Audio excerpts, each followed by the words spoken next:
You've tuned into The Mountain Gardener with your host, Ken Lane. Gardening, it can be challenging, but with these simple insider tips, you'll reap huge rewards.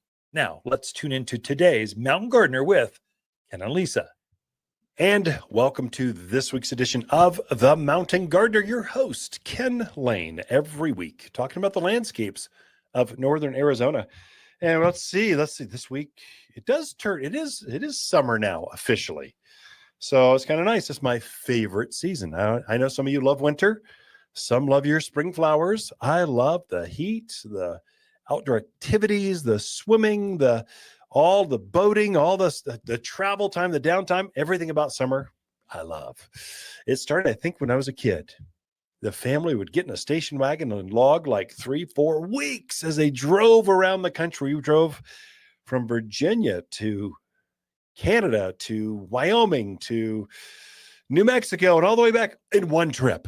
And so just kind of I have fond memories of that. Whole family, my brother, my sister, whole family. It was just camping, a lot of camping. And so I'm drawn to summer. Some of your plants are the same way. They love, love, love, love, love summer. They love the heat. They love the community. They love getting in the station wagon and driving around the country with you. They just love everything about summer. And so you're seeing plants right now, your golden locust or honey locust. It's a yellow tree. It's got real small leaves. So locust, anytime you hear the word locust, you know you got a strong tree. The reason being they got small leaves, and so they just don't perspire. They don't lose a lot of moisture out of their leaves, and they don't get wind damage. So the smaller the leaf, the more they tend to not get torn or ripped. And so some of these great big leaves, like a sycamore or a big maple, especially red maples, like Acer rubrum, the one that's in the East Coast, it can tend to be wind torn, especially when it's small. It's exposed. Once it gets large enough, it starts to protect itself. And so the autumn blaze maple, that's the preferred one that we sell here at Watters Garden Center because it's a big leaf maple. It's the fastest growing of all the red maples. It's a true shade tree. I mean, it gets fast right now. And so, but it does not get leaf tear. So wind whipped. It doesn't get that wind rock, kind of going through the leaves, ruckus through the canopy, and then tearing the leaves when it's young. It doesn't do that. It's got more scariated, more indentations. There's something about the leaf that just releases all that energy from the wind. And so it's a better tree. Yes, other maples will grow here, but you don't just want any, you want the best one. If you want a fast-growing red maple, that's the one. Fast-growing yellow-leafed maple is going to be silver maple. They're both the same. In fact, they're crossed. They're actually cousins of each other. That's a good, strong tree. I think that's part of the reason that Populus tremuloides, trembling leaf poplar, also called aspen. So an aspen, the reason that it takes our wind so incredibly well, because the leaf kind of trembles. So it releases all that energy. So the wind never gets a chance to rip the leaves in two. So it's a much preferred tree for that reason. Birch is another tree that's very much like that. It's got the white bark of an aspen. It's actually, I find, more drought hardy. It's tougher. So in the same landscape, one tree, an aspen, the whole bed is like stressed out, and the aspens will actually get stressed out more than the birch will. And so I think there's a root structure there, something about it, and the wind. So a birch has a similar leaf to an aspen, but kind of more elongated, but it's got serrated edges, whereas an aspen has a very rounded edge. So the way it releases all that energy from a windstorm is it just trembles, whereas a birch has got more serrated edges, so just kind of the wind just kind of goes through it and doesn't let it get torn up. And so you kind of want to think in those terms. If you just go to your box store and just grab whatever because it was cheap, well, it might not be the right one for your backyard, and you don't know until you're like 3 years, 4 years, 5 years into this. You're going, I don't know what happened. I'm going, well, yeah, you wasted 5 years of your life trying to grow this stupid tree that should have never been sold up here in this marketplace to begin with. I feel better. Thanks for letting me vent like that. I appreciate that. So many things I'm embarrassed sometimes. Just go, no, that should not be sold out of a warehouse. They should not have that. There's no way they're going to take that to their backyard and give it alkaline water, bright sunshine, altitude, and some wind. And then we've got this super dry right now. So you've got virtually 0% humidity. And so, and we don't have monsoons coming for another 2-3 weeks. I mean, I'm looking at it right now, that monsoonal pattern, it's over Houston. It's not even at Dallas yet. It's over Houston. So it's got at least 2 to 3 weeks before it gets to us. So it's early July before we see the summer rains coming our way. And you can almost track the storms as it comes out of Mexico and starts that monsoonal rain pattern. Well, you've got to get plants to survive to just limp through until then. And once the rains come, the pressure's off. So the clouds come, humidity increases. It's a whole nother planting season, a whole nother growing season. Fertilize right before the rains come. And whoa, watch those. What you have a shade tree, you want to get some girth on it, it's a real size, it's brand new. You fertilize it again the end of this month, first part of July, and woof, you can get a whole other set of growth on those plants. Vines, if you had a vine, you put some trumpet vines or honeysuckles, and you're trying to cover up a fence, fertilize it at the end of this month, first part of July, right before the rains come, and you can just ignite those things for a whole nother set of growing season. Roses, they've been in bloom. They're starting to they're starting to fade. So you need to deadhead those, get the old spent flowers, fertilized the end of this month, first part of July, and they will have, by the end of July, 1st of August, they will just be covered. They'll be more glorious than even the spring season. It's all about timing. So you just deadhead, fertilize the end of this month, and you will have some of the best flowers of the season, the most fragrance of the season, the second half of the growing season. Roses like to bloom then. And here's the real reason: the bugs aren't out. So right now we've got thrip. If you've been out in the gardens, if you feel something biting you, what the heck, what is going on? And something's biting your skin, you don't see anything. That is a thrip, also called a no-see-em, because they're so tiny, you can't see the doggone things, but you can sure feel them. And they were terrible this week in my gardens. In fact, I think I'm going to hose down the whole yard with a bug killer. I think I'm going to hose down the whole thing because I'm tired of those things biting me. The dog water, you could see dust floating on top of the water. Those were all thrip. I think it's dry or something. I don't know why they all hatched now, and they're mean. They're biting you. They also get into your roses. We mentioned roses. They'll get inside the rose bud, and it looks as though someone has taken a Bic lighter or blackened the petals. There's only one thing that will cause that, and it is thrip, T-H-R-I-P. Google it. So thrip are, and once they get inside of that flower, there's no way to, you could use some systemic, there's a food with some systemic bug repellent in it. So rose food with systemic is what the name is. You could use some of that, but once the damage starts, there's no way to really recover. Hopefully it's not so bad that they don't open. They just shrivel and die on the vine, basically, or on the stem of the rose. But that's a tough one. Well, the second half of the year, we don't have thrip. We don't have aphids. We just have beautiful roses and nothing to eat them. So the pressure's off. There's some mildew, some other things to watch for, but basically second half, super easy. So anyway, timing is everything. Trees, going back to trees, it's a good time to plant trees. If you're going to plant a tree, go for it. You're good. Make sure you plant it. Just make sure you are staking your trees right now, so that you will get some wind. We get that prevailing southwest wind. It blows all the time, nonstop. It's just always kind of a breeze going through, which is kind of nice. But these plants, they've all leafed out now. And so they're catching every bit of that wind. And so they start to, this unrelenting southwest wind gets those trees to start leaning to the northeast. And so you'll just see in your neighborhood, you can see which trees weren't staked and which ones were. They're all leaning to a certain way. This is really critical for fruit trees. You could put fruit trees, apples in right now, peaches, cherries, apricots, nectarines, plums. You can put them all in right now. But you just need to make sure you stake them, or they'll start leaning to the northeast, and they'll load up next spring with all the, 200 pounds of fruit, 200 pounds of apricots. All of a sudden it just falls over because it's leaning. You want to make sure those fruit trees are perfectly straight, and that we groom the scaffolding, so to speak, the way the branches go to anyway. We've got a lot in store.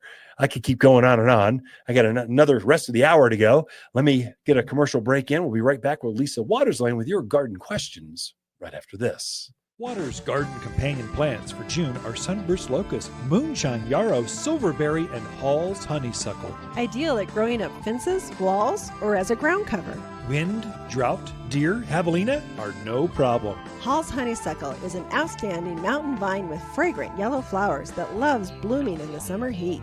An excellent solution for fast-growing screen, even in the poorest of soil. You'll only find the hardiest vines at Watters Garden Center, 1815 Iron Springs Road in Prescott. And we are back with Lisa Watters Lain in the studio. She comes each week with garden questions coming in from around Arizona. Just you can learn something from your neighbors. So gardening is all about social, connecting, advice. So Lisa, welcome back to the Mountain Gardener. Thank you. Yeah, good to be back. Tag team, Mountain Gardeners. So Lisa's raised in the business. Kind of, you've done this for your entire life, all 30-something, 40-something, 50. Anyway, we've been married for 36 years. You can do a little bit of math there.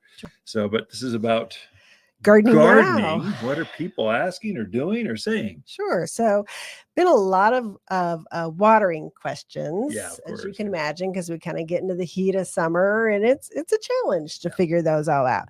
But Lynn says she was in and she was told she was overwatering because she was getting leaf spot and black spot and powdery mildew. She said, I didn't think it was possible to overwater in the wintertime. But that's what's really causing the problems? What should I be watering? So many questions. So watering, so it depends on what it is. True. So some things like daily watering. Your trees and shrubs and vines, they hate it. Your roses, they despise it. They'll wilt and wither and talk, and they'll talk back to you. Mm-hmm. And the way that plants talk back when they're overwatered is they'll get kind of wilty. They'll look like they are underwatered, and the leaves will start turning yellow. That's a secret. And then the insides, bottom leaves can sometimes get spotting, or you'll see yellowing with spots on it, or the tips will turn brown. These are all indications of, I can't breathe. I'm suffocating. The life is draining from my veins. Please stop watering. And so things that we've seen this week is lots of vines. So honeysuckle, things with dense foliage. See, plants have a way of protecting themselves. So they shade their own root structure. They actually will cool the temperature around their body, have a way of changing their environment. And that's why we plant trees. That's why we plant shade trees, because trees are just a big glorified version of a honeysuckle that shades bigger areas of their surrounding to cool it down. So a tree can cool down their environment by 10 to 15 degrees. It's dramatic. I mean, it's not just the shade. They're physically changing. They're adding humidity. They're reflecting the sun. They're changing the wind. They're doing this knowing what they're doing. They're smart. Plants give them more credit. They know what they're doing. But what they need is to breathe at their roots. And so if you're watering every day your rose tree, your rose bush, your vines, your big shrubs, red tip photinia, they're going to tell you. And they're gonna cry out, going, please let me breathe at my roots. And so I would say right now, your trees and shrubs, give them a deep soak. Yeah, once a week. It's plenty. I know it's 95 and you are so hot, but they're not. They're basically hanging out. They're changing their environment. It's like you going out to your covered patio and you're just enjoying the shade, watching the sunset. That's what they're doing out in the yard in full sun. They're changing their environment so it's cooler for them. They're shading their roots so the roots don't get sunburned. And so they're changing their environment. So if you go out every day and water your rosemary, it's going to not be happy. So I say back off some. Now, that's just with your flowering, your container gardens, your hanging baskets, your tomato plants, different. These are short, shallow-rooted plants that are producing heavily right now. They're putting on tomatoes and cucumbers and pumpkins. They're actually producing stuff. So they're more sensitive. So they're probably realistically every day, every other day, somewhere in there is probably about right. Hanging baskets for sure. it's like 10% humidity with a breeze coming through, they're going to dry out daily. Mhm. So they'll need more. So it just depends on what it is. But if you see yellow leaves, that's almost guaranteed it's overwatered right now. Now, if it's dry and crispy leaves on the ends, okay, at the top is burning back, okay, that's underwater. So what's happening now is you just have to be more exact on your watering, over and under. Mhm. And so talk to your plants. Gardening is about communing with living, breathing, wild things that we've harvested out of the wilderness, brought into our backyards and tamed them. Now we're training them to adapt to your backyard. Help them. Talk to them. They're like puppy dogs. They're talking to you. You just got to know how to read plant. And if Mhm. not, bring a sample in and we'll tell you how to read plant. We can show you how to, I've seen a lot of leaf disease. Mhm. So spotting, some mildew, some white coating stuff on the tips of the leaves on geraniums. And so those are all indications of, I'm saying too wet. Another insider tip, probably the most important of all of them, and this is the curse of Phoenix and that whole desert thing. They're sending up bad information to us. Water in the evening. Plants will absorb more of this. Whatever you do up here, do not water in the evening unless you have to. So plants like to be dry going through the evening. Now, when it's 100 degrees at midnight down in Phoenix, okay, you can get away with that. Here, we're going to cool off in the 60s. It cools off. Mhm. So the plants will actually take a breather and they're kind of going, oh, finally, it feels so cool. And they're going to take in some moisture then from when you watered in the morning. You really want to water plants during the cool of the morning. Hydrate them before the Mhm. heat of the day, and they will do much better. So, Lynn, I hope that helps watering issues and everyone else. True. And the other caveat I would throw out there is check your irrigation systems. Yeah, it's true. So you and I spent multiple hours, 2 weekends now. 2 weekends checking We our got it going. irrigation. And we found a lot of things, some that were gushers, some that there was no water coming out of, and we're like, oh yeah, that's why that plant was looking like that. So everybody says, oh, my system's fine. Yeah. Actually go out and check your system and make sure it is running. Yeah, we had several abandoned emitters that were still running, Mhm. watering nothing. So that's just a waste. So Mhm. we're growing weeds. That's not good. We had some that winter damage. It had cracked some of the main valves. So we ran it a couple times just to Mhm. see if we could see where water spots were showing or if we could hear the water running. And so then we find, okay, there's a coupler that's broken. Let's just change that. Yeah. Change it out. No more leaks. Mhm. So we're not growing weeds. And then we saw some stress in the backyard, not the front yard. The backyard, we got 4 valves in the back, 4 in the front. So we got everything micro irrigated exactly. 2 solenoids. That's that electric black knob at the top of your valve. That's what the clock activates on and off. Well, 2 are bad. So the clock was saying, you're fine. You're looking good. Your plants should be going great right now. It's talking to satellites. It's giving you weather insight. It's communing with your app. And it turns it on. But when the valve doesn't actually activate, that's an analog like roadblock. So your digital stuff's all going, yeah, all good. And then it doesn't activate the valve. Change those out. Boom. Started working right away. Plants look 100% better. Yep. And then we had a bad pressure reducing valve. So your drip irrigation, it runs not at house pressure. If you're running directly off a hose bib right in, 50, 60 pounds per square inch into micro irrigation, it's going to blow heads off. It's not going to be true to its emitter head. You need to reduce that pressure typically to 20 to 30 pounds per square inch. So you're cutting that in half. And then everything flows correctly. Well, we had a bad one. It was leaking, causing issues. And that valve, the tree and shrub valve in the backyard, was just not accurate. We're going, what is going on with these plants? We changed it out a couple of weeks ago, and the catalpas are blooming better than ever. I mean, things are just going crazy because they're getting the accurate water. Right. The clock said I was right. The system proved the plants told us You were the wrong. clock is not right. And so we went out and adjusted. And I think it takes a tag team. So Yeah. my hearing's not the greatest. Lisa's is What? awesome. I'm not a detail person. I'm more like, it's Lisa's detail. She was out there walking around going, I think I found another one. I'm going, okay, I'm bringing my little irrigation box over and changing things out. And it took a little bit. Mhm. We got it together. Thanks for the help, babe. Oh, sure. Yeah, I couldn't have done it without you. Okay, so One question and a couple comments, and we're out of time. Ken and Lisa Lain, the Mountain Gardeners. Be right back after this. Watters garden companion plants for June are golden locust, silverberry, Hall's honeysuckle, and portulaca.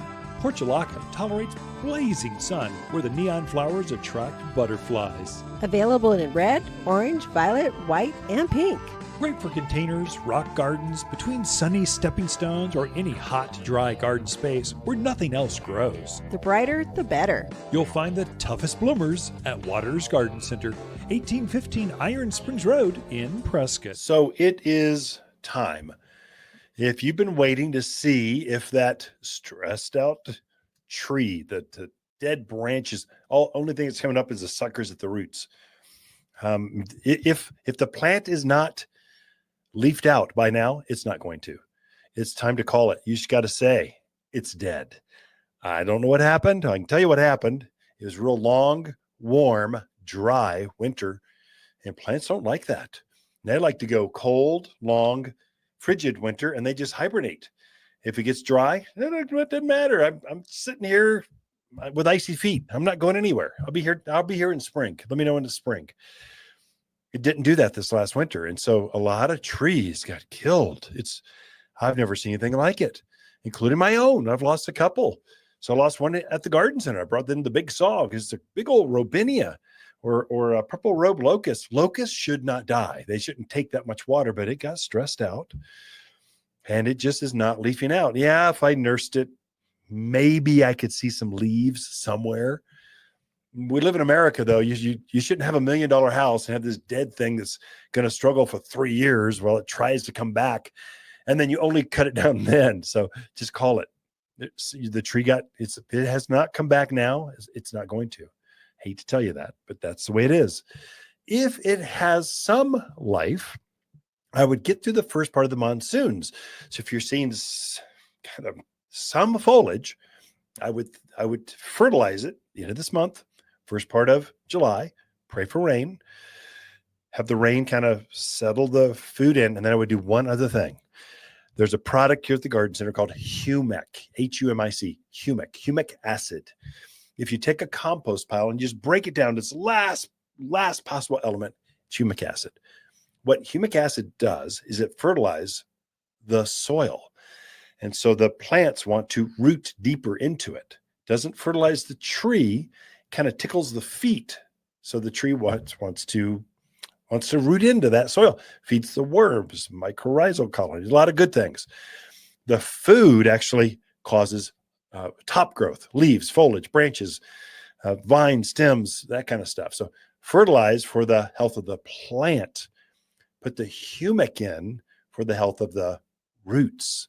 That's what might get it to come back. If by the middle of August, the tree still doesn't look good, you just get a chainsaw. It's time. You just got to call it and go, it didn't make it. I'm going to cut it down. It's not going to be good. It's not going to look good in my lifetime.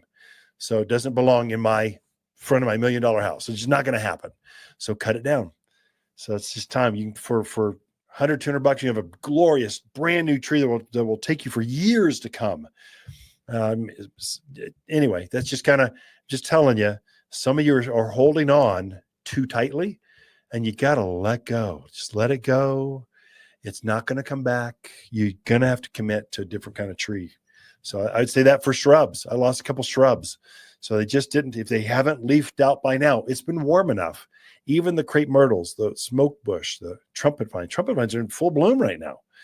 They love the heat. They're not waiting. They're coming back. If they have not leafed out by now, they're just not going to. Again, if there's some life left, I'm not talking about at the trunk, suckers. Sometimes the top growth gets killed back. Excuse me, I got allergies going crazy this week. But you'll see the root mass come back. Some suckers coming from the roots. That's not a good tree. That was the original rootstock. And then we grafted a desired tree on top of it. When that desired tree gets killed off, sometimes that root will come back. It's not something you want. And it'll take years for it to before you actually see if it's going to be good or not. It'll be 4 years before you actually see if it's a tree that you desire. Just call it. It's not good. Get rid of it. Dig it up, kill it off, just plant a new one. Again, if you put a beautiful, new, healthy, actively growing tree, whatever it is, a sycamore, a maple, aspens, birch, locusts, oaks, they're all good. You can plant them all now. An apple, a pear, a cherry, plums, apricots, nectarines, they're all good. You can plant one. Just don't be held back by a damaged. This winter was hard on trees. So I'm just giving you permission. It's okay. Something died in your yard. It's not on you. Blame it on nature. I know some of you gardeners go, I can't accept that. Well, you don't have a choice. That's what happened. So you're going to have to kind of move on. So our tree sales have been off the charts. We're bringing an extra truckload this week just because there's so many dead trees. I've never seen anything like it. It's very discouraging, actually. I mean, it's good for sales, but that's not what I want for my friends. I don't want dead things in the yard. I want beautiful, healthy, growing, beautiful things. Discouraging for me. I know it's the same for you.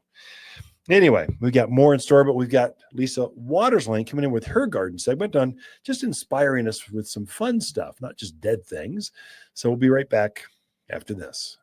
Watters Garden companion plants for June are moonshine yarrow, silverberry, Hall's honeysuckle, and sunburst locust. Sunburst locust cheerfully shouts, "Hello, spring," with its glowing yellow leaves. As summer heats up, it settles down to a naturally cool green, only to turn gold again in the autumn. This Watters exclusive casts a dappled shade, perfect for reading books or sharing an outdoor meal, and impervious to deer. You'll find the coolest trees here at Watters Garden Center, 1815 Iron Springs Road in Prescott. And we are back in the studio with Lisa Watters Lain. She comes each week and just shares her garden insider tips. What's going on in her gardens, or what has she seen in the neighborhoods?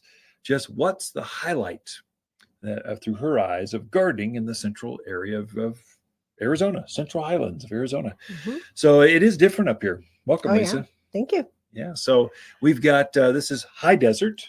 Yes. It is. So as soon as you come up the hill from Black Canyon City, you go through all that chaos of I-17, you get up the hill and all of a sudden it cools down. Mm-hmm. Plants change, the swallows disappear, and you are in the mountain gardening area. So that is true. That's what we're talking about. Central, that's Sedona, Camp Verde, Cottonwood, Prescott Valley, Mayer, you all the way over to Paulden and Chino Valley, down over the hill towards Skull Valley, Hillside, Kirkland. These are all the same. We're all but I'm different. I'm special because I'm in Prescott Valley.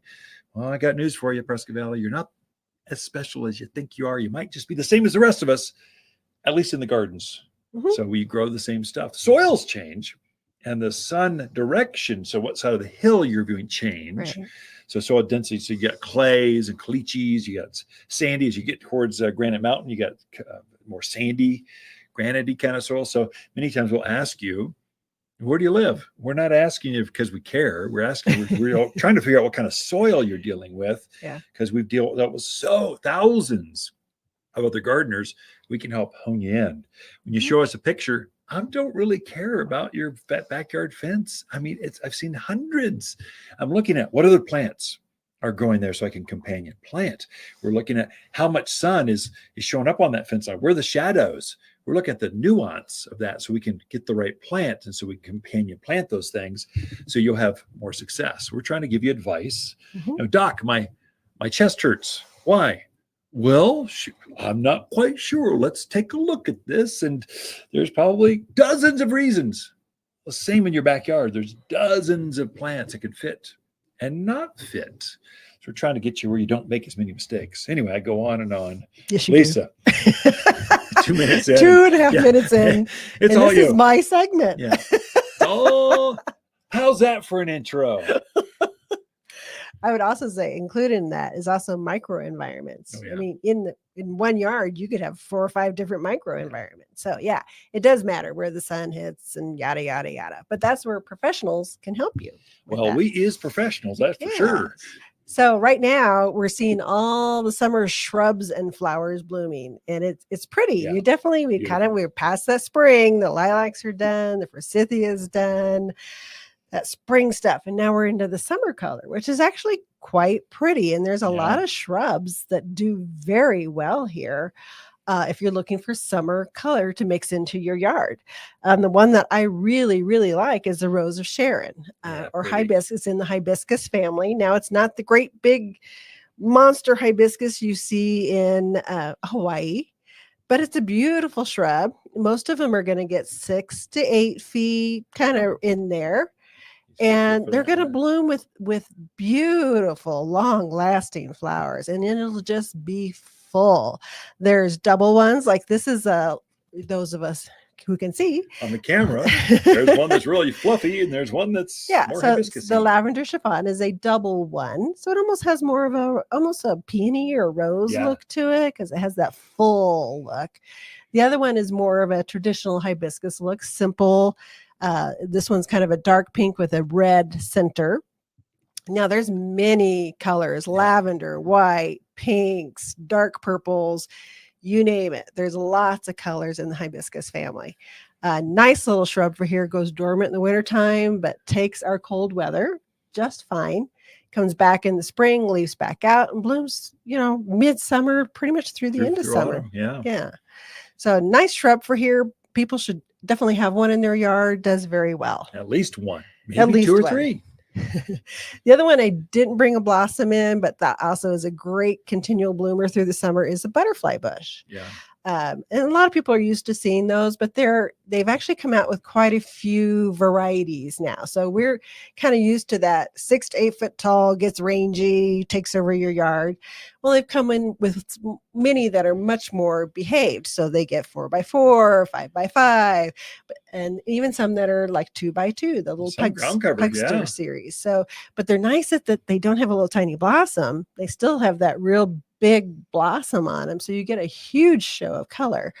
You do have to deadhead them to keep them and fertilize them to keep them blooming, but what a wonderful shrub. And butterflies do like it. Is that a butterfly bush? It's not. You're just talking about you brought a chase tree which looks just like it. I'm going to show off the folks on the camera. But with butterfly bush, the butterflies really do love them, so you're helping with that. So this one I brought in is a chase tree, so it gets 12 to 15 feet tall. Has a bloom very, very similar to a butterfly bush, but it just gets bigger. It gets fuller. It has a purple, almost lilac type bloom to it. Very, very pretty. It's another long blooming tree out there. Think they've gone to heaven. You'll have lots of butterflies in this plant. Just pollinators in general. Yeah. It is a great pollinator plant out there, and very drought hardy. Super animal resistant. Your deer aren't going to be chomping on it. Guaranteed. We got several personal experience. Deer and javelina, do not bother. Chase tree. It's a great one. Yeah. Another long one along with that is the desert willow. Yeah, that's right. Which are definitely starting to bloom around town right now. I get about the same height. Yeah. I like the ones that don't produce the pods. So Timeless Beauty, Bubba, those are Sweet Katie. So they're not producing pods, so they bloom a lot longer. Yeah. And hummingbirds love those. There are plants that all plants are not the same. So so red tip photinia. Out of all the red tip photinia, there's some that are more disease resistant. They actually are fuller. They have better reds. There's actually different grades. Roses, there are some that are some that get disease that animals just eat like crazy. There's some that take the sun better. And chase tree, there's some plants that grow better. Desert willow, there's some that are actually preferred, where for my friends, I want to guide you into what's better in your yard that you're going to enjoy more for many years to come. Mm-hmm. Yes, it might have a patent on it. You might have to pay a few bucks more, but you will be so much more delight in your backyard just by planting for years to come. You will be happier because it blooms easier without any care, without the disease, without the problems that some things. Anyway, right. Definitely worth it. We go on and on. Yes. Yeah. We go on and on. Other things blooming right now are the crepe myrtles. Oh, yeah. Those are they're again 6-ish. They're coming up with new ones that stay smaller now, which is nice. But beautiful bright color, usually pinks and purples and whites and lavenders, and the colors are just very dynamic out the yard, especially when that's very pretty, honey. Next time, especially when you're in the heat of summer and you're kind of like, to look out and see those crepe myrtles just shining out there is amazing. So definitely check out the crepe myrtles. So the other one that I brought in, so this is Caryopteris, sometimes called bluebeard or blue mist. This is a shrub, probably 4x4. Now they're really drought hardy, animal resistant, and when it blooms, it is the whole shrub is crazy. in bloom. It's freakish. Great pollinator plant, just really pretty. Nice one for your yard, mixes well in with your crepe myrtles and your butterfly bush and things like that. Summer lover. Just loves the heat. So this one I brought in is a gardenia. Yeah, the gardenias yeah. So the ones we have at the garden center right now are just in full bloom. And you walk, I just like to go walk over there because it smells so good. And I love gardenias. So yeah, you can just come in and just smell the gardenia. Bring your coffee, that your one iced tea. And the Daphne, where they're kind of side by side. Yeah. You're wondering, where's that smell coming from? It's from both of them. Right. So Daphne and gardenias are some of the strongest fragrant plants. In the a little bit more of a shade plant, but they do nicely here. And then I brought in just a couple of real quick annuals. So annuals, one season, one and done, but they just bloom their little hearts out for that. Great for containers. This one's a penta. This is a great butterfly attractor. Excellent, excellent. And then, of course, lantana. Who doesn't love the heat more than a lantana? I know, that's crazy. I don't know, but look at the color, pinks and yellows, and just do wonderful in containers and brighten those pots. We have both. We've got up at the elevation, we've got, all the lantanas are perennial down in Phoenix. Down up here, only a few. So we've got the perennial varieties. They come back every year. And we've got these fancy, bright colored ones. We got both. And we've got them separated so we can help you grow them better, stronger. Anyway, Lisa, thank you for the summer flowers that'll just shine in your yard. Be right back after this. Watters Garden companion plants for June are golden locust, silverberry, Hall's honeysuckle, and moonshine yarrow. Moonshine yarrow is a fuss-free, heat-loving perennial with large clusters of canary yellow flowers held above a ferny foliage. It's just stunning. Mountain tough, you can't kill this perennial that only blooms better year after year. Javelina and rabbit detest the summer blooms. You'll find moonshine yarrow for a limited time at Watters Garden Center, 1815 Iron Springs Road in Prescott. So let me just give you some ideas on fast-growing vines. The vines are just glorious right now. The honeysuckles have been in bloom for well over a month. I mean, well over. Trumpet vines, which is basically a hummingbird. It's like a hummingbird magnet. It's a honeysuckle on steroids. Big red. I guess it can be red, orange, or yellow. There's three colors. But trumpet vine is very aggressive. Grows too fast for some spaces. But boy, if you want to cover a hillside, ground covers, an arbor, pergola, that's a good one. Covered in red flowers, deep-throated red flowers. Hummingbird's going to love you. Thought I'd cover maybe some hummingbird, not hummingbird. Let's go over just the best vines for here. So number one seller, by far, no question, is Hall's honeysuckle. That's the one with the yellow flower. You can take the stamen out and suck on it. It's real sweet tasting. We use it for erosion control, for up hillsides, up fences, pergolas, arbors. It's beautiful. It's one of the few plants that blooms like that and is evergreen, mostly. If it gets a real cold winter, maybe it can lose some of its foliage. So semi evergreen. This last winter, solid evergreen. The reason it's number one seller is because you can grow it anywhere, up as your ground cover, up walls, wherever you want it. Driveways washing away, plant a honeysuckle. It'll just solid, just hold it right in place. It's a good one for that. And mainly, animals don't eat it. So javelina and rabbits and deer, and they just don't bother it. And so it's a good, strong one. The ones that's like it, I mentioned trumpet vine. That one grows much faster. It'll easily grow, 15, 20 feet. It really gets going. So it will take a 8-foot panel of fencing in a season, cover it in red flowers. It, again, same thing. Hummingbirds love it. Animals don't eat it. It is deciduous. That is, it will lose its leaves in the winter. So it doesn't look like much in the winter. Boy, is it glorious right now. Oh my goodness. It's beautiful. Another one that's sort of like that, that's a native. There's two natives. So trumpet vines we use in xeriscape, kind of low maintenance, low water areas. Silver lace vine, equal, super tough. Once you can't kill this thing. Animals don't eat it. It's well, how do you describe it over the airwaves? It's got a lacier leaf to it.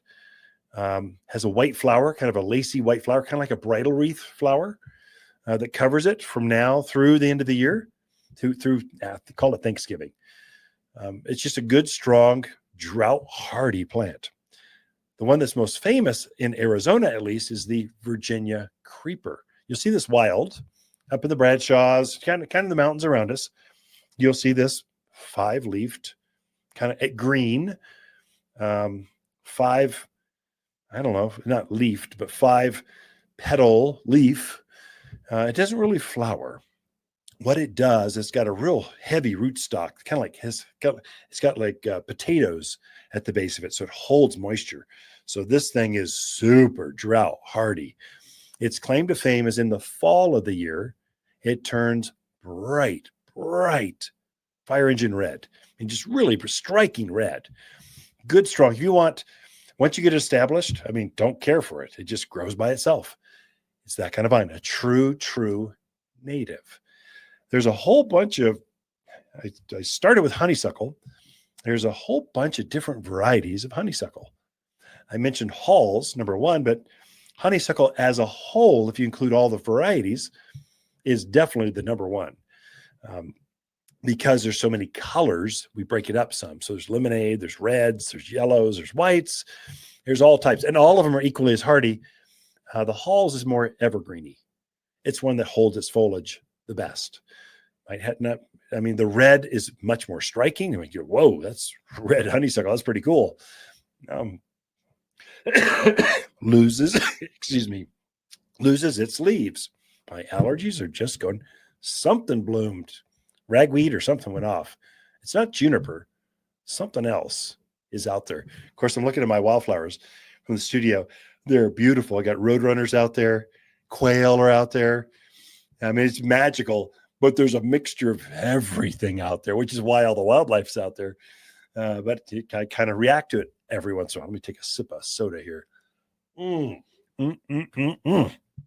So vines, talking about vines. Of course, number one in the English garden are climbing roses. They're pretty easy to grow, really. They aren't as sophisticated. They're easier to grow than a hybrid tea rose or your long stem roses because you're letting them grow. You don't cut them back so hard. You might trim them back to their trellis or trim them back to the pergola or over the arbor, but that's about it. Their main thing is about fertilizing. It takes a lot of energy to get that cane to grow up. Here's the insider secret. Found this out. I was farming down in Skull Valley. That's where we raised our family. It's about 15 miles north of Prescott. Beautiful farm country, a beautiful growing country. And so I grew, but a lot of barbed wire. Okay, too much. Barbed wire is not very pretty. Unless you're a rancher, okay, take that back. Ranchers, barbed wire is a beautiful thing, but you kind of want to beautify it sometimes. And so I planted some climbing roses from the barn up to the house, down the barbed wire fence, and it was magnificent. Each one would grow maybe 8 feet in either direction. And here's the secret. They're going to put all their energy into those new tendrils coming out, those new rose canes. When they get to the size that you want, just take the end, bend it towards the ground, and tie it. Just don't let it do its own thing. Just tie it to the ground. As soon as you do that, the entire top of that cane will load up with hundreds of flowers. It's literally amazing. So if you're going up and down a fence, that's a little insider tip I can give you, personal experience. And it works for more than just barbed wire fence. It works for that block, chain link, whatever. And so for barbed wire, it's typically about 4 feet high. So I'd let it grow up about I don't know, head high or so, and then force it down either side of the chain link. I had a honeysuckle that way. I mean, it just had a smattering of stuff that was quite beautiful, stunning actually. And so you can do the same thing. And so that's an insider tip on roses. Now, clematis. I think most folks don't know that it looks so delicate. They're thinking clematis.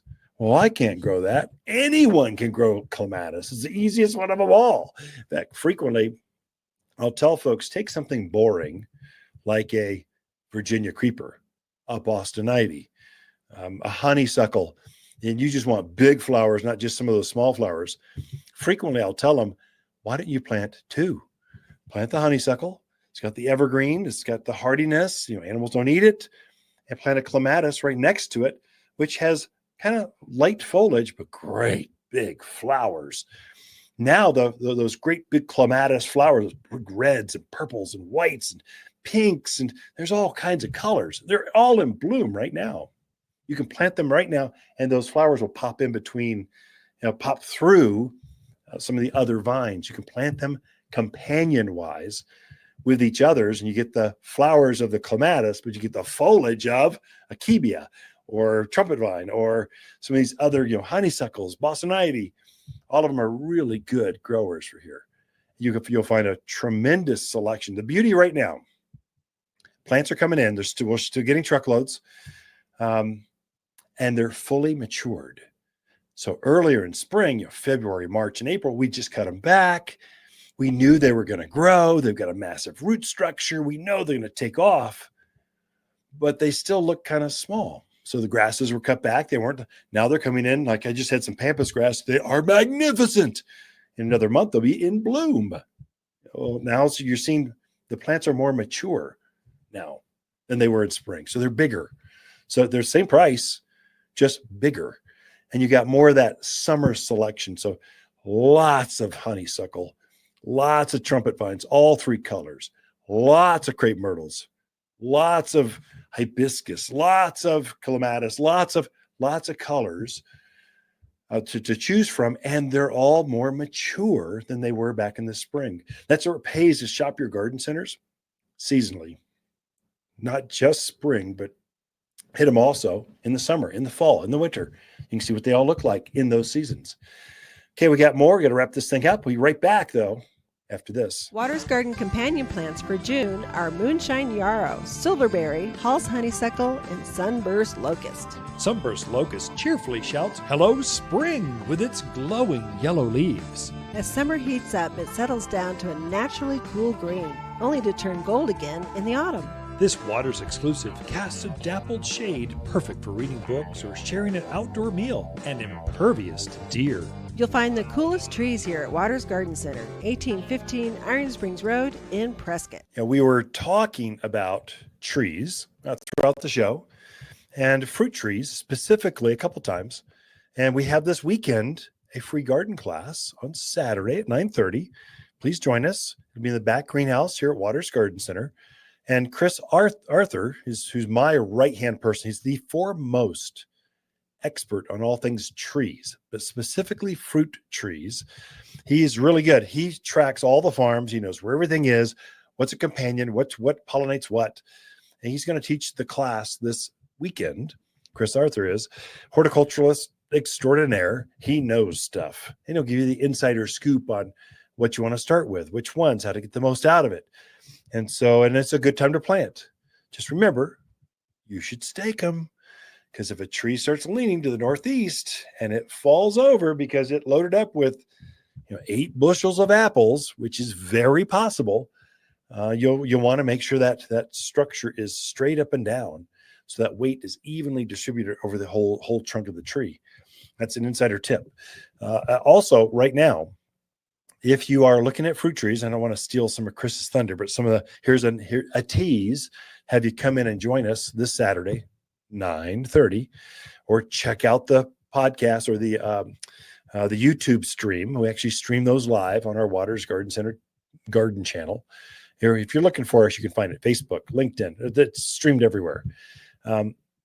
Insider tip: right now, you're seeing apples, pears. What else? Peaches. They got lots of like apples. You'll have 5 or 6 apples on the end of this cluster. You can't keep all of those on there. You have to make a hard call and go, I need only 2. The rest of you have to go. And now's a good time to be thumb pruning or thinning the apples. they tend to self-thin some. We call it June drop. So June is, they tend to get hot and they start dropping themselves, but you need to help them.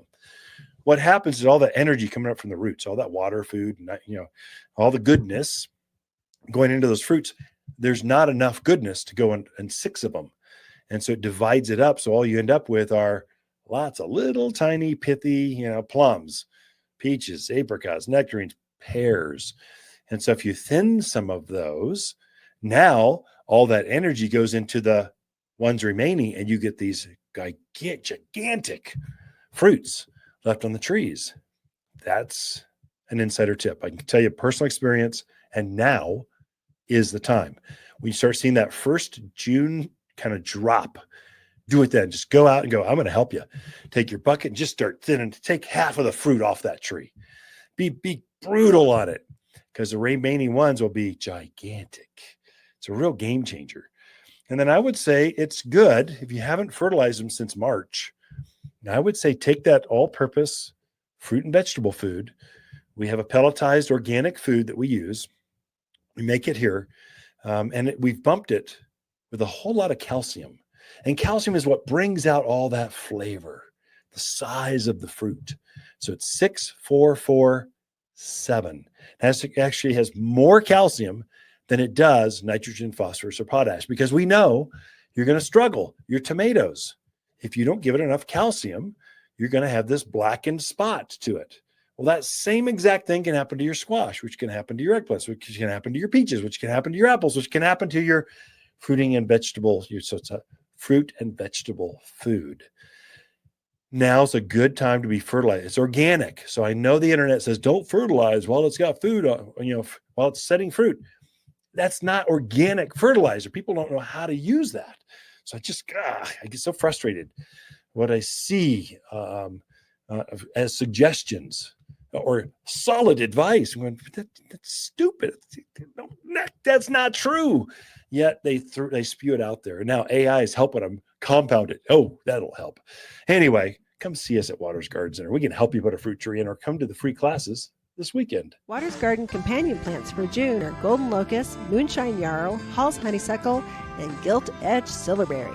Gilded-edge silverberry grows head high with bright gold and blue leaves that screens out the most obnoxious neighbors while standing up to blistering heat and wind. The super sweet flowers are utterly animal-proof. Even javelina and deer don't like the taste of this local shrub.